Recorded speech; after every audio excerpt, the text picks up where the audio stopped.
Stomatologiyada odamlar o'lishi ham mumkin.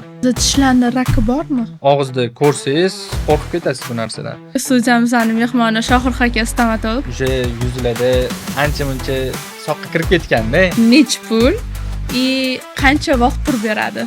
siz buxgalter gapiga ishonasizmi yo doktor gapiga ishonasizmi? Stomatologlarni kashragini hisoblash kerak-da. Qanchaga qarab ham ish qilishadi. Biz ham iloji boricha harakat qilamiz. Bemalol borsanglar bo'ladi, Tekin aka. Yomon gap ochib qo'ydingiz-da hozir. Где-то 5000, даже 10 minglarga ham qo'ydirganlar bor vingerni. Bitta dona implant pulidan sal oshib ketadi. Hammaga ham qildiruvmaylar, atvelingani. Iloji boricha qo'rqmanglar. Qanaqadir buxgalterlarning gapiga ishonmanglar. Assalomu alaykum. Bugungi studiyamizning mehmoni Shohir aka stomatolog. Assalomu alaykum Shohir aka, xush kelibsiz. Rahmat vaqtingizni ajratib kelganingizga. Shohir aka, o'zingiz haqingizda kuzatuvchilarimizga sal informatsiya bera olasizmi? Men Dadajonov Shohruh Faxriddinovich 4 yillik tajribaga ega vrach stomatolog bo'laman. Hozirgi kunda Aston klinikasida vrach stomatolog bo'lib o'z ish faoliyatimni yurg'izaman. Xush kelibsiz bugungi studiyamizga. Xudo xolasa juda ham qiziqarli o'tadi degan umiddaman. Meni juda ham ko'p qiziqtirgan savollar ko'p. Qo'ldan kelgancha hamma savollaringizga iloji boricha javob berishga harakat qilamiz. Birinchi beradigan savolim, kattalarni stomatologi bilan bolalarni stomatologi nima farqi bor? Endi kattalar gapni yaxshi tushunadi, to'g'risi. Общий olib qaraganda, kattalar bilan ishlashingiz osonroq. Kichkina bolalarga nisbatan. Chunki kichkina bolalarda har xil xarakteri bo'ladi, gap tushunadigan, tushunmaydiganlari bor. Bolalar kelgandan sirazu unga qanaqadir muolajani qo'llashdan oldin birinchi o'rinda uni psixologiyasini o'rganish kerak. Misol uchun, kelgandan ozgincha u bilan suhbat qurib, uni aurasiga kirib turib, uni psixologiyasini o'rganib, uni ichiga kira olsangiz, o'shandagina bola sizga ishonib jim o'tirishni boshlaydi. Kattalarga gapirsangiz tushunadi. Hozir mana shunaqa muolajani qilamiz. Sizda mana shunaqa holatlar bo'ladi desangiz tushunadi. Bolalar u narsani hech qachon tushunmaydi. To'g'ri, lekin orasida tushunadigan bolalar ham bor. Gapirsangiz jim o'tirib, sizga hech qanaqa xalaqit bermasdan ishlaringizni bemalol qilsangiz bo'ladi. Misol uchun amaliyot bo'yicha, misol uchun ishlatiladigan narsalar bo'yicha ham kattalar bilan bolalarning stomatologiyasida ishlatiladigan, misol uchun plombalar, har xil instrumentlar bor. Ularda ham ancha katta farqlar bor. Bolalarni o'sha necha yoshdan boshlab stomatologga olib borish mumkin? Ko'p kattalarni beradigan savoli. Hozirgi kunda 70% yoki 80% bolalarni tishi chiqqandan boshlab yemirilishi boshlayapti. Bu hozirgi kunda iste'mol qilinadigan kunlik ovqat ratsionimizda 70%, 60% narsalar ximikatdan iborat bo'lib qolgan. Hozirgi yoshlarda ko'pincha yumshoq ovqatlarni ko'p yeyishi, ximikat narsalar, chips, kola, har xil gazli ichimliklar, rangli narsalarni ko'p iste'mol qilishi natijasida tishlari tez yemirilib yomon bo'lib ketadi. Shuning uchun iloji boricha bolani o'sha 1 yoshga kirgandami, 1,5 yoshga kirgandami tishlari chiqishni boshlaganda sirazi stomatologga olib borib turib, har 6 oy yo 1 yilda o'sha stomatolog ko'rigidan profilaktika o'zi uchun ko'rsatib, tekshirtirib tursa bo'ladi. Lekin hozirgi kunda aynan ota-onalarimiz bizga ko'p jalba bilan kelishadi. Tishlari tez yomon bo'lib ketishi haqida ko'p aytishadi. Chunki bolalarda tishlarida bitta dona tishiga misol uchun karies tushadigan bo'lsa, kitobiy tilda aytganda gullagan karies deyiladi. Bitta tish zararlansa, yonidagi tishga tez o'tib ketib qoladi yosh bolalarda. Shuning uchun iloji boricha zararlangan tish ko'rishi bilan ota-onasi sirazi stomatologga borib turib, o'sha zararlangan tishni bartaraf qilib, to'g'rilatib qo'ysa, yonidagi tishlarga zarari bo'lmaydi. 1,5 yoshdan bolalarda sut tishi chiqishni boshlasa, karies bo'ladi dedingiz. Uni davolash shartmi bolalarda sut tishini? Albatta davolash shart. U sut tishlari misol uchun o'sha ma'lum vaqtga yetganda doimiy tishlarga almashadi. U sut tishlari tushib ketib, doimiy tishlar o'rniga chiqadi. O'sha tishlarni vaqtida davolatmasa, qanaqadir yiringli jarayonlarga o'tib ketadigan bo'lsa, tishlar voqli o'sha o'zi tushib ketmasdan, o'sha yiringli jarayonlarda olib tashlanadigan bo'lsa, bu holatda tegi chiqayotgan doimiy tishga misol uchun qanaqadir zarar berib qo'yishi mumkin. Yiringli jarayon bo'lsa, o'sha rivojlanayotgan murtayni qanaqadir zararlab qo'yishi mumkin. O'sha sut tishini o'rnidan doimiy tish chiqishi kerak, vaqtida voqli olib tashladigan bo'lsa, doimiy tish yo kech chiqishi mumkin, yoki qiyshuv chiqib qolishi mumkin. U holatda o'sha keyin ortodontik muolajaga o'tib ketiladi. Shuning uchun iloji boricha sut tishlarini o'sha doimiy tishlarga qanaqa e'tibor berilsa, sut tishlariga ham shunaqa e'tibor berib, vaqtida davolatib, ko'rsatib turish kerak. Bolada sut tishi chiqdi. Chiqqandan keyin u tushishni boshlaydi. U tish tushishni boshlagandan keyin doimiy tish bo'ladimi или sut tishi bo'ladimi? Da уже doimiy tish bo'ladi u. Уже doimiy tish bo'ladi. Agar voqli to'kilib ketadigan bo'lsa-chi sut tishi? O'zi necha yoshdan boshlab sut tishi to'kilishni boshlaydi? Sut tishlari oldingi tishlar asosan 6 yoshdan boshlaydi almashishi. Lekin hammani organizmi har xil. Kimdadir sut tishlari 5 yoshdan almashishni boshlaydi. Kimdadir 6, 7, hatto 8 yoshda ham sut tishlari almashishi mumkin. Faqat men hozir oldingi tishlarni nazarda tutgan holda aytyapman. Misol uchun orqadagi jag' tishlar 9 yosh, 10 yosh, hatto 12 yoshgacha ham doimiy tishlarga almashadi. Hamma tishlarni almashish vaqti bir xil vaqtda emas. Ko'pchilik ota-onalar aytadi-da, 6 yoshga borganda bo'lib sut tishlari tushib ketadi, o'rniga doimiysi chiqadi deb aytishadi. Bu noto'g'ri narsa. Chunki hamma tishlarni misol uchun chiqish vaqti ham almashish vaqti ham bir xil emas. Hammasini vaqti har xil vaqtda almashadi. Shuning uchun o'z vaqtida ko'rsatib turish kerak. Ko'pchilik beradigan savol, bolada tishi chirishini qanaqa qilib oldini olish mumkin deb. Tishi qorayib, sarg'ayib, tam chirishni boshlab tushib ketadi-yu, или turadi anchagacha. Uni qanaqa oldini olish kerak? Iloji boricha o'zi sut tishlari chiqishni boshlagandan keyin yosh bolalarga yumshoq ovqatlarni kamroq berish kerak. Chunki yumshoq ovqat yesa, o'sha labini tepasida Yumshoq ovqatlarni kamroq iste'mol qilish kerak emas. U qattiq toshdek Yo'q, go'shtli tam bir nimalar. go'sht yo boshqa narsa demayman. Misol uchun olma yoki sabzi, mana shunaqa narsalar tarkibi sal qattiqroq bo'lgan mevalardan iste'mol qilish kerak-da. O'sha mayli yumshoq ovqatlar yeyapti, u to'g'ri, undan gap so'z yo'q. Yumshoq ovqat yeyish kerak. Yegandan keyin albatta tishini yuvish kerak. Tishini yuvish bo'yicha ham yana hali ancha gaplashamiz siz bilan. Uni yoshlikdan bolani o'rgatish kerak-da u narsaga. O'sha tishini yuvishi, keyin o'sha faqat yumshoq ovqat emas, orada o'sha qanaqadir olma yoki sabzilar bilan o'sha yeb tursa, o'sha qattiq narsani tishlagan paytda tishlari tozalanib turadi-da, o'sha qattiq narsaga ishqalanib. Yumshoq narsa hech qachon tozalanmaydi, o'sha yerda turaveradi. Qachonki u tishini yuvsa, o'shanda ketishi mumkin. Agar u yuvmasa, umuman qaramasa, u tishlar tez chirib ketishni boshlaydi. Bolani nima yeyotgani, ichayotgani ham tishi sog'lomligiga ta'sir qiladimi? Misol uchun ko'pchilik bolalar hozirgi paytda shirinliklarga, tam Laysga, fast foodlarga o'tirgan, normal Mana ovqat o'sha- yemaydi-da hozirgi bolalar. O'sha yumshoq ovqat deyapman-ku sizga. O'sha yumshoq ovqat deyotganlarim hozir mana shu ichiga fast foodlar ham kirib ketadi-da. Ximikat narsalar deganim o'sha mana bu chipslar, gazirованный ichimliklar, mana shunaqa narsalar hammasi kirib ketadi. Shuning uchun iloji boricha mana shunaqa narsalardan o'zini tiyish kerak. Mana bu yoshlikdan bolalar aytayotganingizdek shirinlik ko'p iste'mol qiladi deyapsiz. Shirinlik iste'mol qilgandan keyin shirinlikning tarkibi uglevoddan iborat bo'ladi. Uglevodni o'sha misol uchun shirinlikni yedi, tishda uglevod qoldi, tishni yuvmadi. Uglevod o'sha yerda parchalanib, o'sha bakteriya, mikroorganizmlar uchun tayyor ozuqa muhiti hisoblanadi. O'sha bakteriya, mikroorganizmlar o'sha uglevoddan oziqlanadi-yu, o'sha yerda ko'payishni boshlaydi. Ko'paygandan keyin o'sha yerda har xil karislar kelib chiqishni boshlaydi. Tishlarda yemirilishlar, oldi tishlari tez yemirilib, yomon bo'lib ketishni boshlaydi. Asosiy kelib chiqadigan holatlar shu. Ikkinchi tomondan bo'lsa, bu tishlarning yemirilib ketishi faqatgina uglevodga yoki yeydigan ovqatiga emas, misol uchun gendan ham o'tishi mumkin bu narsa. Misol uchun otasida yoki onasida yoshligida mana shunaqa tishlari yomon holatda bo'lgan bo'lsa, shu holat xuddi bolasiga o'tgan bo'ladi. Shuning uchun bolasini ham tishi yoshligidan tez yomon bo'lib ketishni boshlaydi. Hozirgi paytda ko'pchilik bolalarni ko'ramiz, prям semiz bo'ladi. 80 kilo, 100 kilo vesi yig'ib yosh bolalar. Necha yoshsan desa, bo'lsa 8 yoshman, 9, 10 yoshman deydiganlar ko'pda.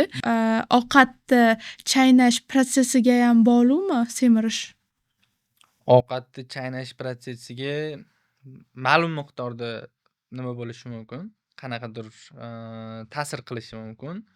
Lekin ovqatni chaynamasdan yutishi, o'sha ovqatni chaynamasdan yutsa, misol uchun oshqozonda u qanaqadir muammo keltirib chiqarishi mumkin. Ovqatni chaynamasdan yutishini hisobiga o'sha oshqozondan ajraladigan har xil kislotalar o'sha ovqatni parchalolmasligi mumkin. Parchalolmasligi natijasida oshqozonda qanaqadir yazva, yarali kasalliklar, shunaqa holatlar kelib chiqishi mumkin. Siz aytayotgan narsa bu yoshlikdan semirib ketishi, boshqa narsa bo'lishi, bu faqatgina ovqatdan bo'lmaydi. Misol uchun bola qanaqadir yoshligida kasal bo'lgan bo'lishi mumkin. Kasal bo'lganligi natijasida o'sha yoshligida qanaqadir gormonlar olishi natijasida bola semirib ketgan bo'lishi mumkin. Yoki o'sha gendan o'sha aytganimdek ota-onasida semizlik bo'lgan bo'lsa, o'shandan o'tishi mumkin. Yoki kam harakat. Hozirgi paytda kam harakat judayam ko'p. Shunaqa. Kam harakat, harakat umuman yo'qligi natijasida. Ayniqsa chakaging o'tsin deb telefon berib qo'yishadi-yu bolasi. Bolani aytganini qilib yig'lasa, srazi mana fast foodlarni zakaz qilib, bu yoqdan jim o'tirgin deb telefonlarni berib qo'yilsa, bola nima qiladi? Ish qilmaydi, jim o'tiraveradi, telefonni ovqat yeb. Shulardan ham kelib chiqadi. Uni endi semizlikni kelib chiqish holatlari bitta ovqatni noto'g'ri chaynashidan emas demoqchiman. Например, bolada yiringlik protsess ketyapti. Temperatura chiqadi yiringlagandan keyin. Buni bilamiz temperatura chiqishini. Lekin ota-ona qayerdan biladi, что tishida problema borligini? Har doim ham bola tishim og'riyapti demasligi ham mumkin-ku. Yo'q, endi qarang, agar yiringlik protsess ketadigan bo'lsa, misol uchun yiringlik jarayon bo'lganda albatta qanaqadir signal bo'ladi u yerda. Misol uchun yuzida qanaqadir qizarishlar yoki yuzida qanaqadir ana undaqa shishlik holatlar bo'lishi mumkin. O'shandagina bilishi mumkin. Lekin ota-ona o'sha holatga olib bormasdan oldin обязательно, misol uchun har 6 oy, 1 yilda stomatolog ko'rigiga olib borib tursa, Qiyin, 6 oy, 1 yilda stomatologga просто takka olib borib. to'g'ri. Bu o'zbekchiligimizda uda. Sada oxiri taqalganda kelishadi-yu. Oxiri yo olinadigan holatga yoki 50-50 bo'lgan holatda ko'p olib kelishadi ota-onalar. Bilamizki, siz bolalarni stomatologidan tashqari kattalarni ham qaraysiz. Ko'pchilikda koronkada problema bo'ladi. Qanaqa murojaatlar bilan kelishadi? O'sha yo'qotilgan tishi o'rnini tiklash maqsadida ko'pchilik bemorlarimiz bizga murojaat qilishadi. Bunda misol uchun faqatgina yo'qotilgan tishi o'rni emas.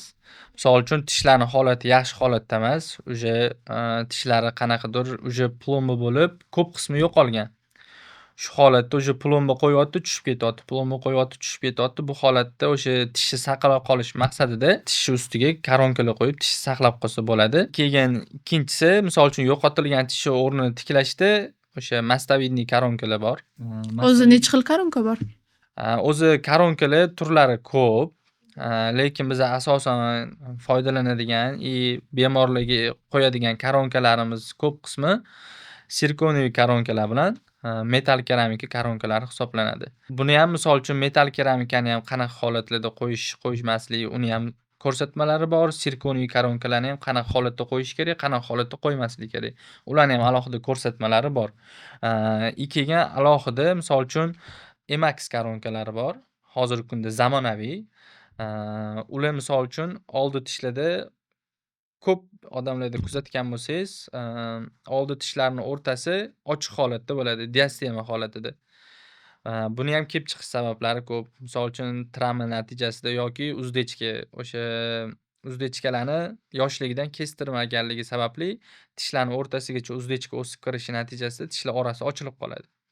Shu holatda misol uchun tishi ko'p chaqlamagan holatda nervni olmasdan turib, o'sha diastema holatini o'sha Emax koronkalari yordamida qo'yib turib bartaraf qilsa bo'ladi. Koronka qo'ydi, xo'p. Qo'ygandan keyin uni tagida yana tish chirishi mumkinmi? Qarang, tish chirishi mumkin. Bundan 15-20 yil oldin bilgan bo'lsangiz, saru tishlar, tilla tishlar qo'yish juda moda bo'lgan. Hammada bo'lardi. Ana kulganda tilla tishlar.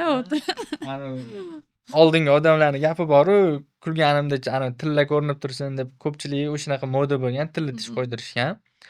Hozirgi kunda zamonaviy stomatologiyada hozir saru tishlar yoki tilla tishlar umuman qo'ymaymiz biz. Endi qolganlarni bilmaydi, boshqa joylarda qo'yilishi mumkin. Lekin biz saru tishlardan yoki shtamponli koronkalardan butunlay chiqib ketganmiz. U qo'ymasligimizning sababi o'sha tilla tish yoki shtampovniy koronkalar metall yumshoq material bo'lganligi uchun vaqt o'tgan sari egiluvchanlik xususiyati kelib chiqadi. Uni natijasida orasiga har xil so'rik, ovqatlar kirib qolishi natijasida tishlar tez chirib ketib qoladi. Lekin bu bemorga umuman bilinmaydi. Tishi bordek ko'rinib turaveradi. Lekin vaqt o'tgan sari o'sha tish ichi chirib, o'sha og'izdan har xil hidlanishlar, milklarda o'zgarish holatlari, milklarda yiringlash, qonash, tishini yuvganda shunaqa holatlar kelib chiqishni boshlaydi. O'shaning uchun ham ko'pchilik anaqa koronka qo'ydirgan edim, necha yildir o'tgandan keyin вот sasishni boshladi degan ko'p shikoyatlar bo'larkanda. Qarang, misol uchun o'sha sari o'tishlarda qo'ymaymiz o'sha buni nima qilsak, sari o'tishlar o'sha nima desa bo'ladi, stomatologiyadan chiqib ketgan desak ham bo'ladi-da, qo'yilmaydi. Ammo metall keramika, sirkonlarni nazarda olib gapiradigan bo'lsak, misol uchun metall keramika bemor qo'ydirmoqchi keldi. Ikkita tomoni bor. Misol uchun yoki doktor tomonidan noto'g'ri konstruksiya tanlanishi natijasida milklarda qanaqadir o'zgarishlar, og'izda hidlanishlar, o'sha tish bilan koronkani orasiga so'lik ovqatlar kirib qolish holatlari bo'lishi mumkin. Bunda o'sha doktorimiz tomonidan noto'g'ri konstruksiya tanlanishi natijasida Значит, har doim ham patsiyentda emas, stomatolog o'zida ham ayb bo'larkan-da, to'g'ri? bo'lishi mumkin-da. Lekin bu ham ko'p ehtimol bilan faqat hamma doktorlar yomon degani emas. Chunki o'sha koronka qo'yilgandan keyin bemorga обязательно aytiladi. Har 6 oyda yo 1 yilda kelib ko'rsatib turing, tishingizni holatini ko'rib turaylik. Nima bo'lyapti, qanaqa o'zgarishlar bo'lyapti, milklaringizda o'zgarishlar yo'qmi, o'shalarni aytib, обязательно bemorga aytib tushuntiriladi. Lekin bemor tomonidan bo'ladigan xatolar o'sha har 6 oy 1 yilda stomatolog ko'rigiga kelib, o'zi uchun profilaktika uchun prosta ko'rsatib ketishga vaqt topmaydi. Bu profilaktika uchun ko'rsatib ketishdi 6 oy 1 yilda. Konsultatsiya ham menimcha pulli deyishadi-da, ko'rsatishdan qochib yurishadi. O'sha tish qo'yib bo'lgansiz u bemorga. O'sha siz u bemorni prosta har 6 oy 1 yilda yarim soat 40 minut vaqtingizni ajratib, prosta bitta tishlarini ko'rib konsultatsiya qilib berasiz xolos, lekin unga pul olinmaydi. Chunki siz o'sha bitta ishi Qo'rqmanglar, 6 oy 1 yilda bemalol borsanglar bo'ladi, tekin ekan. Yo, endi qarang-da, o'sha u bemor shuncha rasxod qilib tish qo'ydirib bo'lgan. Endi u yog'iga o'zini sog'lig'i, o'zini tishi uchun har 6 oy 1 yilda kelib tursa, unisiga to'lov qilinmaydi. Naborot, biz ham xursand bo'lamiz. Bemor o'zini tishini yaxshi parvarishlayapti, harakat qilyapti shunga deb biz ham xursand bo'lamiz. Qo'ldan kelgancha o'shani ko'rib, qanaqadir muammolari bo'lsa, tezda bartaraf qilib beramiz.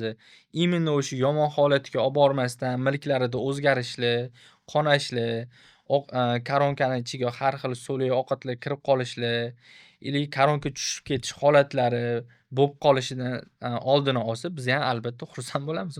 Ingiladingiz, koronka tushib ketish holatlari dedilar. Koronka qo'ydi, qo'ygandan keyin uncha ko'p vaqt o'tmasdan koronkasi tushib ketdi. Xo'p. Keyin stomatologga oldiga keladi. O'shanda koronka tushib ketganida kim aybdor bo'lyapti? Kasalmi yoki Yo, qarang. qo'ygan stomatologmi? Bu yerda faqat endi siz aybdor degan narsani usholmang-da. Misol uchun aybdor degan narsa yo'q bu yerda. Hech kim ideal emas-ku, to'g'rimi? Любой odam xato qiladi. O'zi u bemor o'sha tishini koronka holatigacha olib kelguncha olib yurgan. To'g'rimi? Yaxshi e'tibor bermagan-da. Uxut qilmagan. Uxut qilmaganligi sababli o'sha koronka qo'yiladigan holatga kelib bo'lgan. Shuning uchun bu yerda ham o'sha doktor qo'ldan kelgancha yordam berib, ish tajribasini unga qo'llab o'sha tish qo'yib beryapti. To'g'ri, siz aytgandek, qanaqadir noto'g'ri konstruksiya tanlanish natijasida koronka tushib ketib qolishi mumkin. Lekin o'sha koronka qo'yilgandan keyin biza aytadigan, tushuntiradigan shart talablarimiz ham bor. Mana bu ishni mana buni qilsangiz bo'ladi, mana buni qilsangiz bo'lmaydi. Bu tishingizga qanaqadir zarar beradi, bunisi qanaqadir zarar beradi. Iloji boricha mana bu narsalardan tiyiling deb biz tavsiya beramiz bemorga. Tavsiyalarimizni qilmasa, o'sha koronka tushib ketish holatlari bo'lishi mumkin. Bu faqatgina doktori noto'g'ri aybdor qilib, noto'g'ri konstruksiya nima desa bo'ladi, ish tajribasi kam deb buni yomonlash noto'g'ri narsa, lekin любой odam xato qiladi. Lekin koronka tushib ketdimi, misol uchun qayta qo'ysa bo'ladi u narsani. Qayta qo'yib berish, o'sha koronkani birinchi qo'yilgan seynniki bilan bir xil to'laydimi yo masalan o'zi o'shani ichida Kelishilgan holatda bo'ladi. u kelishilgan Da, holatda bo'ladi. kelishilgan holatda bo'ladi. Tishi uhudi haqida gapirdingiz. Yuziga uhud qilgandagi tishga ham hali uhudlar bormi? Yomon gap ochib qo'ydingiz-da hozir. Ko'pchilik qizlarimiz endi to'g'ri o'g'il bolalarni ham misol qilsak, bizaga ham ko'p keladi-da unaqalar. Короче, ko'rsangiz o'sha yuzlarda ancha-muncha soqqa kirib ketganda. O'sha siz aytgandek boteks, blefaroplastika, qoshlarni torttirgan, u qilgan, bu qilgan. Lekin kelib turib, o'tirib bitta og'izni ochgandan keyin o'sha nimangiz o'ladida.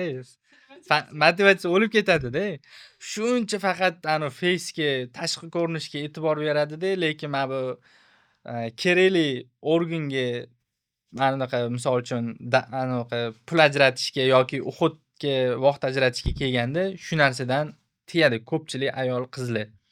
Mana shu narsa noto'g'ri narsa. Bitta ayol keldi-da oldimga. Короче, qo'lida anaqa 16 Pro Maxmi, 15 Pro Maxmi o'shanaqa mashinaning kaliti, короче, blatnoy bo'lib kelganlar. Keyin, "Xo'p, keling, nima xizmatnimi bezovta qilyapti" desam, "Bitta tishlarimni ko'rib bering" dedi. Keyin, "Xo'p" dedim, kresloga o'tirdilar. Короче, ko'rsangiz ularni vashim o'zlariga zo'r e'tibor beradigan, hech qanaqa muammosi yo'q odam deb o'ylaysiz-da. Tishida ham, boshqa joyida ham. Короче, bitta og'izni ochuvdilar. O'sha oldida 4 ta dona tish turibdi-da. Boshqa tish yo'q-da. O'shanda ko'rib o'zim hayron qoldim-da. Shuncha yuziga, boshqa joyiga e'tibor bergan, lekin tishga kelganda tish anaqa nima desa bo'ladi, og'iz yopib turadi, ko'rinmaydigan organ deb ko'pchilik e'tibor bermas ekanda. Lekin bu noto'g'ri narsa.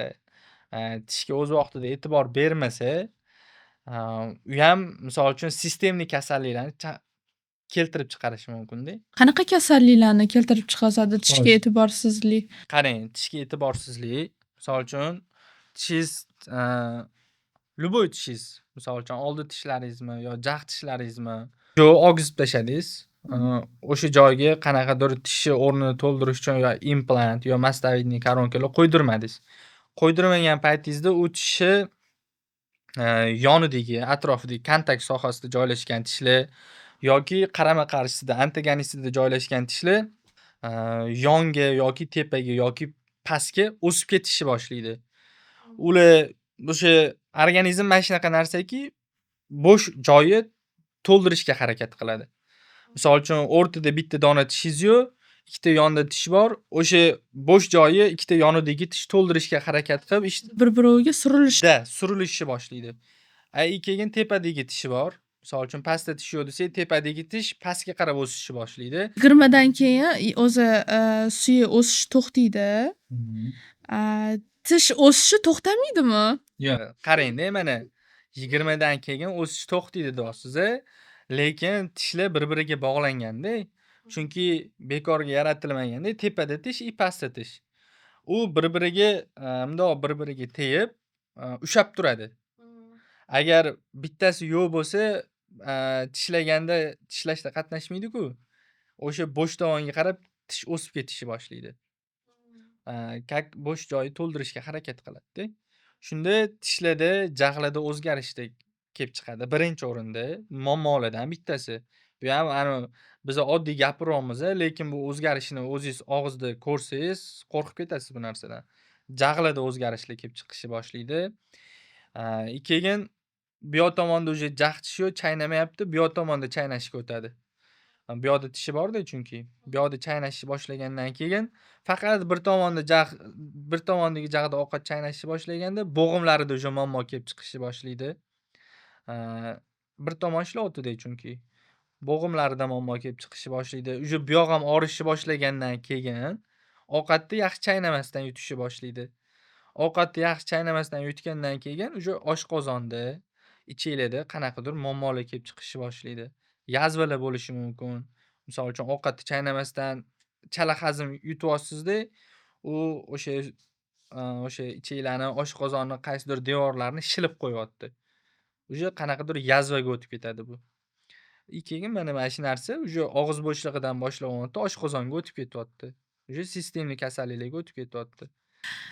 Aytdingizki, o'zi prям chiroyli bo'ladi, lekin kulganida tishi qiyshuv bo'lib yotgan, tam katta kichkina или sarg'ayib yotgan ham bo'lishi mumkin.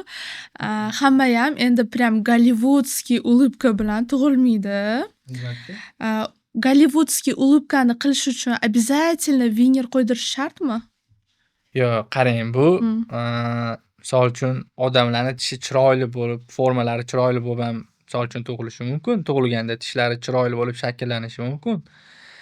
Ba'zi bir odamlarni o'zini tishidan ko'ngli to'lmasligi mumkin. Ili mana bu hozirgi kunda ko'pchilik ko'rayotgan bo'lsangiz, xalq ichida yuradigan artistlar bor, ashulachilar bor. O'shalarning ko'pchiligi xalq ichida yurganligi uchun tishlarini viner qildirishgan. Viner bilamiz, rosa qimmat turadi. Где-то 5000, даже 10 larga ham qo'ydirganlar bor vinerni. Undan ham qimmatlari ham bor. Просто normal odam viner qo'ydirib, Colgate'dagi улыбка bo'lishi shartmi degan ma'noda aytyapman. Bemor menga kelsa, tishlarimda mana bunaqa muammo bor desa, men именно сразу unga viner tavsiya qilmayman. Chunki vinerda ham tish ma'lum miqdorda bitta yupqa sloy charxlanadi-da.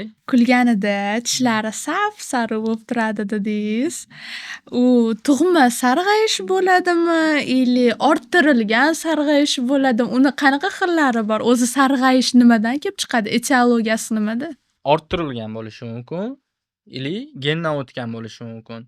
Hammani tishi ham bir xil, misol uchun oppoq bo'lavermaydi. Kimdadir sal sariqroq bo'ladi, kimdadir vashim sap-sariq bo'ladi.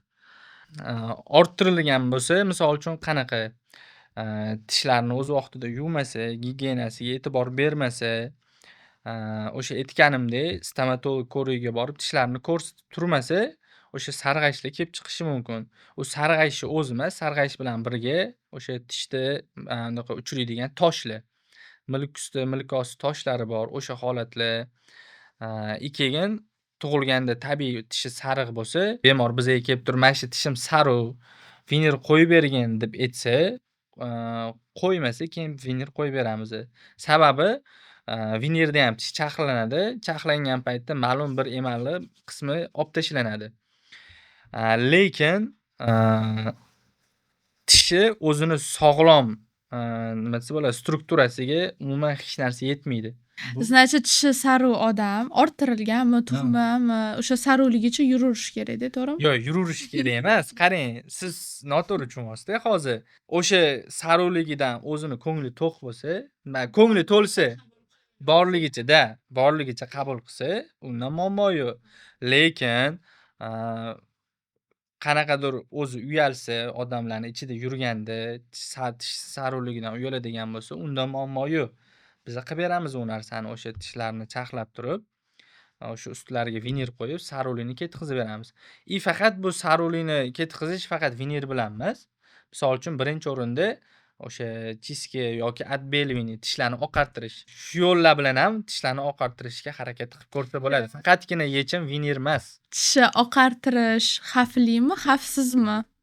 Aytishadiki, tishimni oqartiruvdim, 6 oydan keyin sarg'ayib qoldi, keyin yana doktorga borib, yana oqartiradigan bo'ldim. Nimaga kashlonni hisoblashadi ustadim? Yo'q, adbelvini qilinayotganda o'zi patsientga aytiladi u narsa. 6 oyda yoki 1 yilda agar tishlaringiz rangi o'zgarishni boshlayotgan bo'lsa, qaytadan qildirasiz. Agar xohishingiz bo'lsa. Chunki o'zi shunaqa strukturasida ham shunaqa yozib qo'yilganda, u qo'yilgan geli 6 oydan 1 yilgacha turadi. 6 oydan keyin yoki 1 yildan keyin o'sha rangini o'zgartirishni boshlaydi. Rangi o'zgartirishni boshlashi O'zini asl holiga qaytadi. o'z asl holatiga. O'zini asl holatiga qaytadi. Отбеливание o'sha oqarishdan o'sha tishini o'zini asl holatiga qaytadi. Отбеливание qilishda обязательно birinchi o'rinda tishni professional чистка qilinadi. Tishdagi o'sha milk usti, milk osti toshlari, tishlardagi o'sha nalyotlar, tishlarning orasida yig'ilgan ovqat qoldiqlari hammasi tozalanadi. O'sha narsalarni professional chistkadan keyingina o'sha отбеливание qilsa bo'ladi. Chunki tishda milk osti, milk usti toshlari bo'lib turib, sразу отбеливание qilsa, u o'sha 6 oyga ham даже yetib bormasligi mumkin. 1 oy o'zida yana tish rangi o'zini holatiga qaytib qolishi mumkin. Обязательно o'sha chistка qilingandan keyin, professional chistkadan keyin tishlar 2-3 kun davomida sezilishi mumkin. Sababi professional chistка qilinganda tishlarning mayda dentin kanalchalari ochiladi. Tishlarning mayda dentin kanalchalari ochilgan paytda tishlar sezuvchan bo'lib qoladi. Как оно Ham ko'pchilik tam nimadir ham ichsam sezyapman deyishadi-yu. Чувствительныйroq bo'lib qoldi. o'zim ham qildirganman u chistkani. O'zimiz ham har 6 oy, 1 yilda chiska qildiramiz.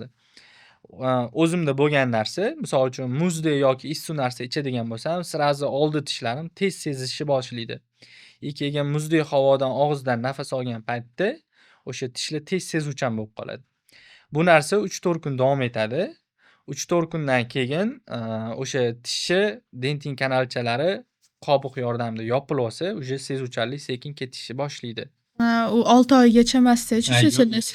U siz 6 oygacha deyotganingiz endi chiska davomida qanaqadir o'sha imенно tishni o'zini treshinali qilib qo'ysa, qanaqadir emarlari ochilib qolsa, o'shanda sezuvchanlik oshib ketishi mumkin. O'sha siz aytgandagi 6 oy, 1 yilgacha ham cho'zilishi mumkin. Значит, u ham stomatologga bog'liq ekanda. Da. U joyi lekin stomatologga bog'liq, to'g'ri. Hammaga ham qildiravermaylar отбеливаниeni. Yo'q, endi отбеливание ham holatga qarab qilish kerak-da. Siz aytdingiz, tishlarning orasida toshlar, nalyotlar bor dedingiz, o'shalarni tozalab tashlaymiz dedingiz. U agar tozalanmasa, nimani keltirib chiqarishi mumkin?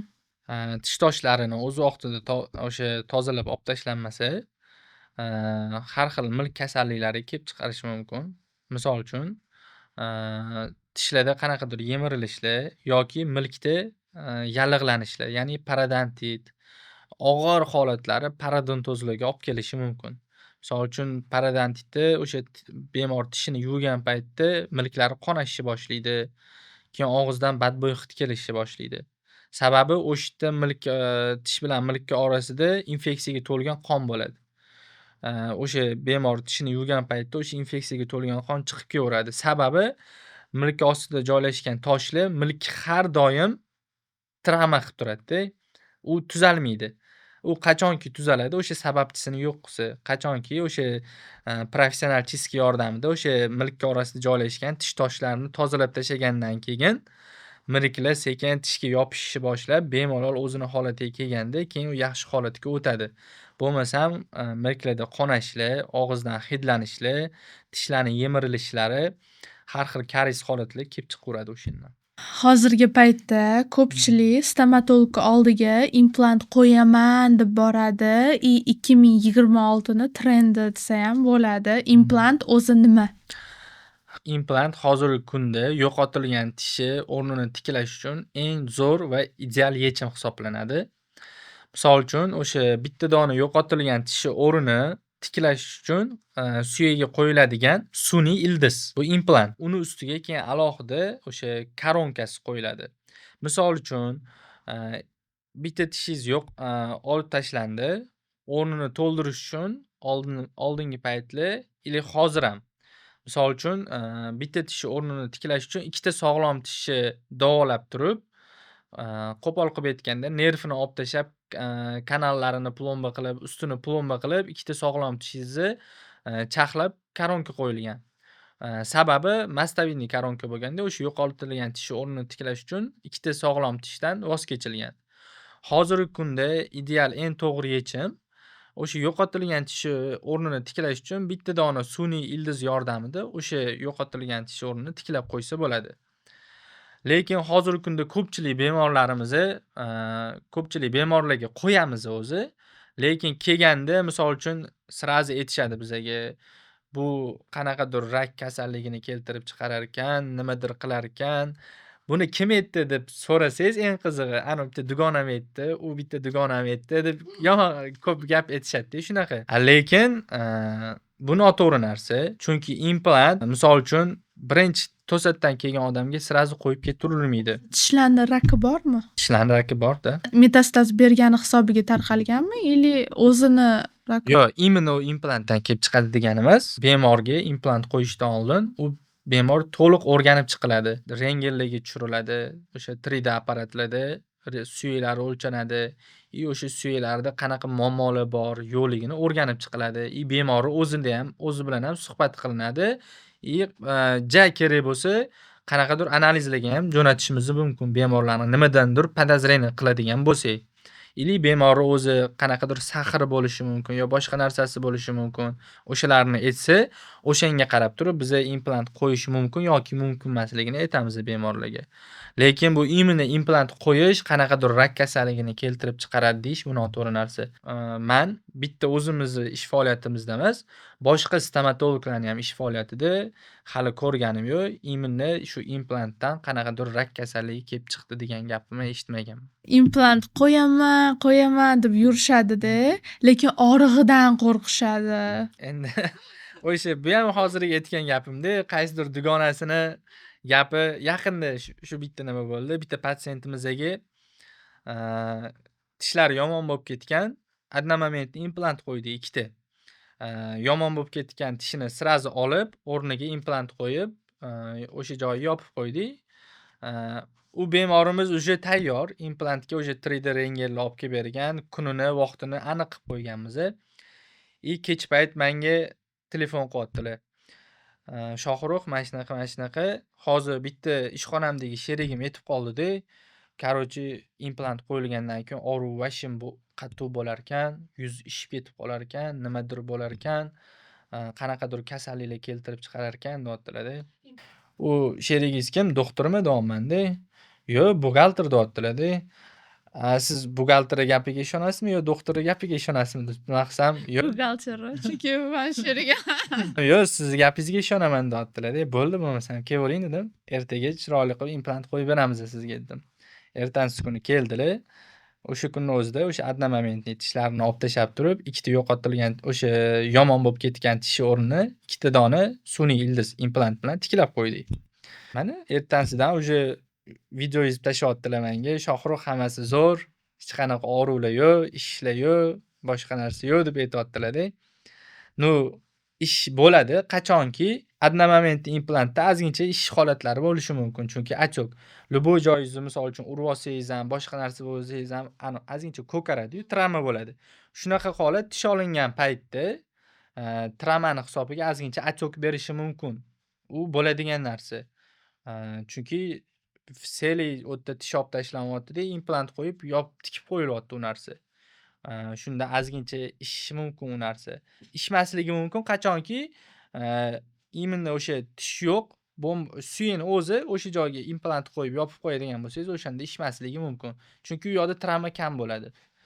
Mana bu implantda одномоментныйda bo'lsa, tish olingan paytda ozgincha travmani hisobiga 1-2 kun achok berishi mumkin. Lekin u narsa o'sha dori lecheniyalar yozib beriladi. O'shalarni vaqtida ichib, uxod yaxshi qilib tursa, u narsa tez o'tib ketadi.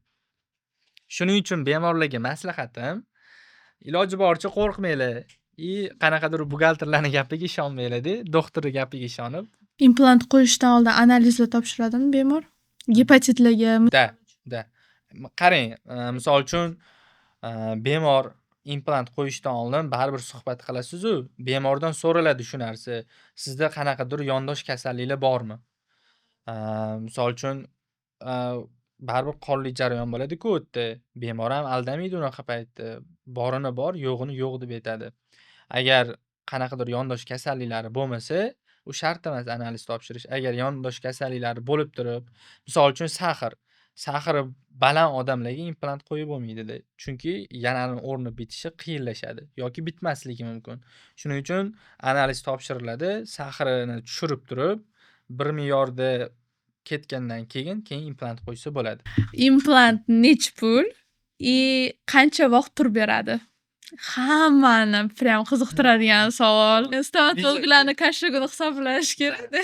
video qo'ysak ham, misol uchun, kommentariyada ham, boshqada ham yozishadi-da. Narxi bilan qo'ysang bo'lmaydimi shu narsani, boshqa narsa qilib bo'lsang. Mana bugun o'sha narsani aytib ketaman. Implantlar minimum boshlanadigan narxi $250-300 boshlanadi. U bitta tishikida. Bitta dona implantni narxi. Lekin misol uchun bitta narsani ham tushuntirib ketish shu yerda.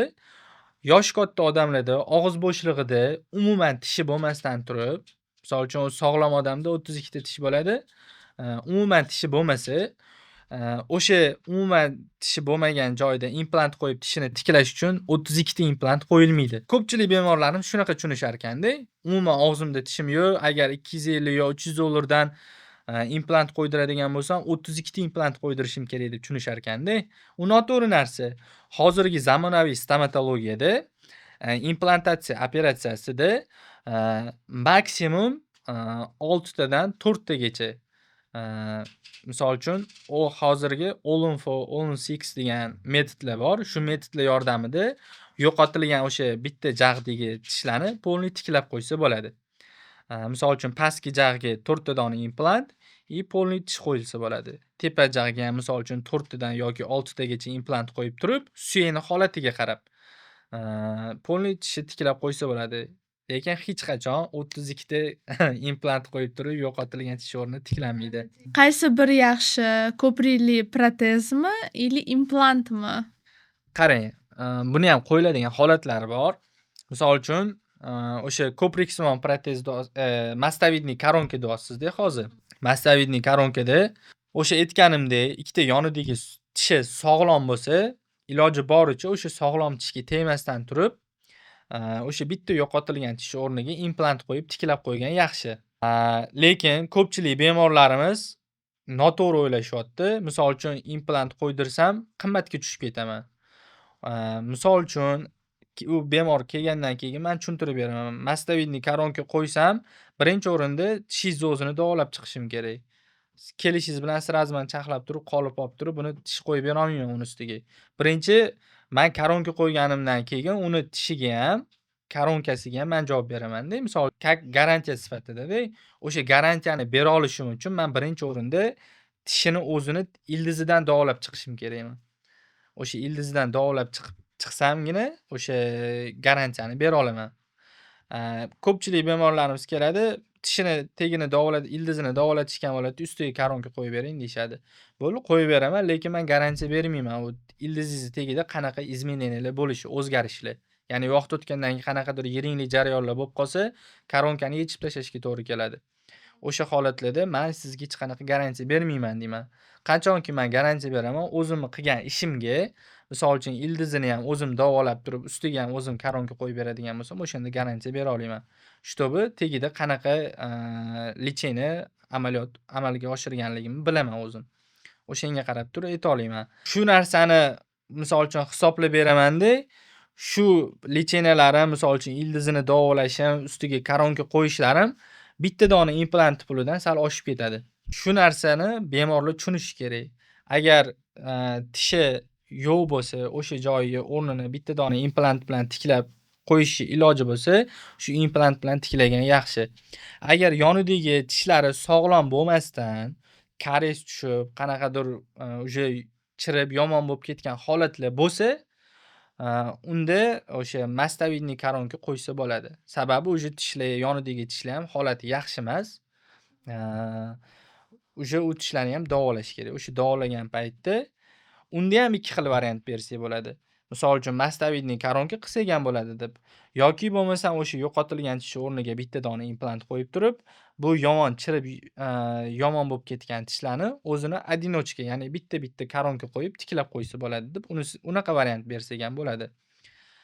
Lekin baribir hamma narsa moddiy tomonga taqaladi. Hammaning ham sharoiti bir xil emas. Kimdadir sharoit yaxshiroq, kimdadir sal mundoqroq bo'lishi mumkin. O'shanga qarab turib ham bemorlar o'sha cho'nchagiga qarab ham ish qilishadi. Biz ham iloji boricha harakat qilamiz. Eng yaxshi optimal narsani o'sha moddiy tomoniga qarab turib, o'sha cho'nchagiga qarab turib, eng yaxshi variantni berishga. Agar sizlarda ham tishinglarda problemalar bo'ladigan bo'lsa, bemalol Shohrux akaga bexijolat murojaat qilaverasizlar. Shohrux aka, bugungi podkastimiz biram qiziqarli bo'ldi. Xudo xolasa hamma o'zi xohlagan savoliga javob topdi deb o'ylayman. Shunaqa deb o'ylaymiz biz ham. Rahmat bugun podkastga vaqtingizni ajratib tashrif buyurganingizga. Agar podkastimiz qiziq bo'lgan bo'lsa, erinmasdan podpisatsiya bosib qo'yasizlar degan umiddaman. Sog' bo'linglar, charchamanglar.